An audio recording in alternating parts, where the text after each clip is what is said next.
ખેરાલુની હાઈસ્કૂલમાં ધોરણ 10 અને ધોરણ 12ના વિદ્યાર્થીઓનો સન્માન સમારોહ યોજવામાં આવ્યો છે કે જ્યાં ખેરાલુ હાઈસ્કૂલમાં ધોરણ 10 અને 12ના જે વિદ્યાર્થીઓ છે એમનો સન્માન સમારોહ યોજાયો। વિદ્યાર્થીઓનો દીક્ષાંત સમારોહ જ્યાં સન્માન સમારોહ યોજાયો તો ડોક્ટર હરિભાઈ દેસાઈના અધ્યક્ષસ્થાને આ કાર્યક્રમ યોજાયો।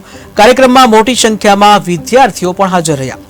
તો ખેરાલુની સ્કૂલમાં ધોરણ 10 અને 12માં જે ભણતા વિદ્યાર્થીઓનો સન્માન સમારોહ યોજાયો। ડોક્ટર હરિભાઈ દેસાઈ જેમના અધ્યક્ષસ્થાને આ કાર્યક્રમ યોજાયો અને કાર્યક્રમમાં મોટી સંખ્યામાં વિદ્યાર્થીઓ હાજર રહ્યા।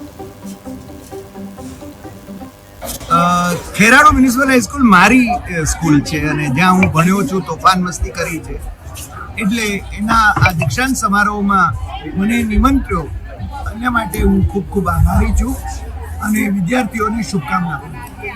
મને લાગે છે કે આ વિદ્યાર્થીઓમાં, ગામડાના વિદ્યાર્થીઓમાં પણ તેજસ્વીતા હોય છે। જે લોકો સિલ્વર સ્પૂન લઈને જે જન્મ્યા છે એ લોકોમાં જ તેજસ્વીતા હોય તેવું હું માનતો નથી। હું ગામડાનો ખેડૂત રહ્યો છું, ખેડૂત પરિવારમાંથી આવું છું, એટલે હું એમ માનું છું કે આ તેજસ્વી વિદ્યાર્થીઓ કંઈક ને કંઈક નામ રોશન કરશે, ખેરાલુનું નામ રોશન કરે એવી આપણી અપેક્ષા છે। ખેરાલુ મ્યુનિસિપલ હાઈસ્કૂલમાં